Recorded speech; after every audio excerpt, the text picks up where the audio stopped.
I am a white trans person who had locks for a couple of years when I was a teenager.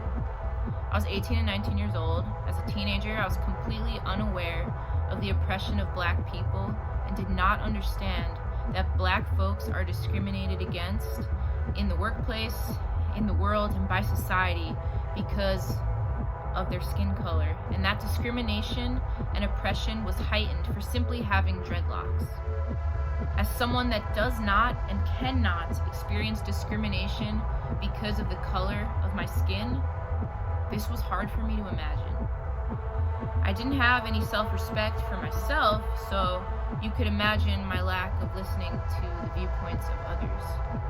Being sick and an addiction is not an excuse for my behaviors, and I know that I need to acknowledge them, and I am responsible for the harm that my behaviors had and the negative impact that my behaviors have had on others. I want to acknowledge that I have a lot more that I have to learn about this, but I vow to never let my hair lock up again out of respect for the Black community. I acknowledge my white privilege and lack of empathy for having this hairstyle. I'm truly sorry for my actions and will continue to do all that I can to keep educating myself, to become a better ally, and to not make these mistakes again. Acknowledging my mistakes that I am responsible for will not erase what I've done, but will hopefully ease some of the pain that my actions have caused others. I acknowledge my white privilege. I acknowledge that I have privilege just because of the color of my skin.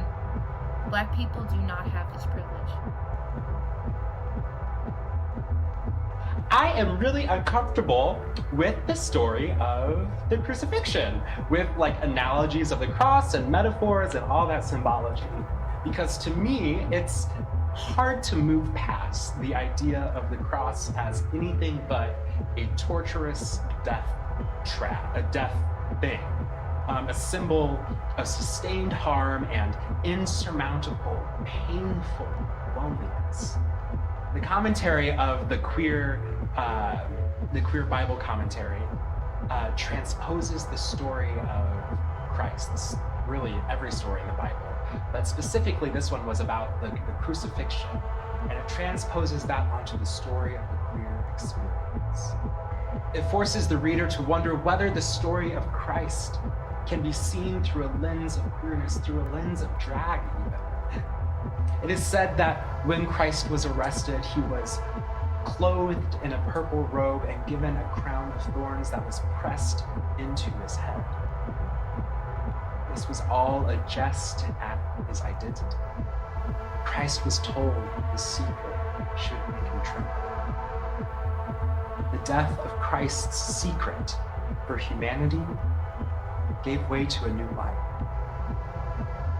gave hope for those carrying their own inherent shrouds of secrecy.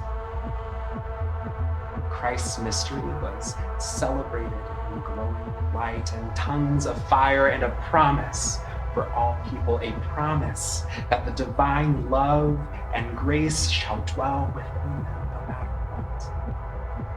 Your identity is not the same.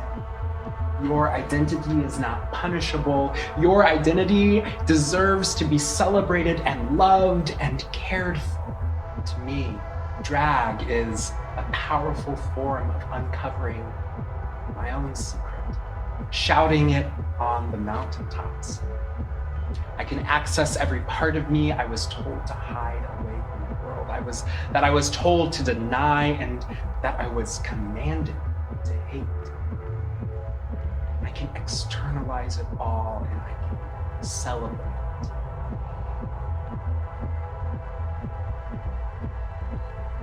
George Floyd Avenue. They've renamed it. And there's where the trauma happened right here, where the injustice happened right here. And now, right here on this corner, the move of the Holy Spirit's happening. People are receiving prayer, getting set free. No peace! No peace! No peace! No peace! No peace! No peace!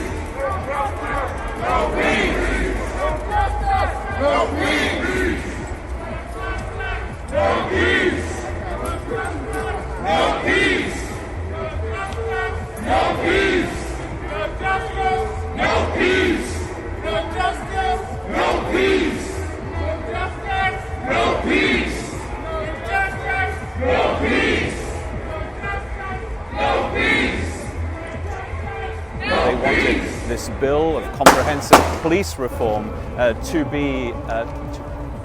Just got to be careful here with some gunshots. Excuse us, excuse us.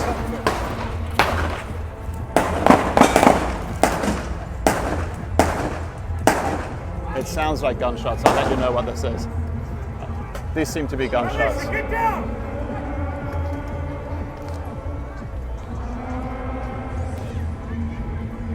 Shit.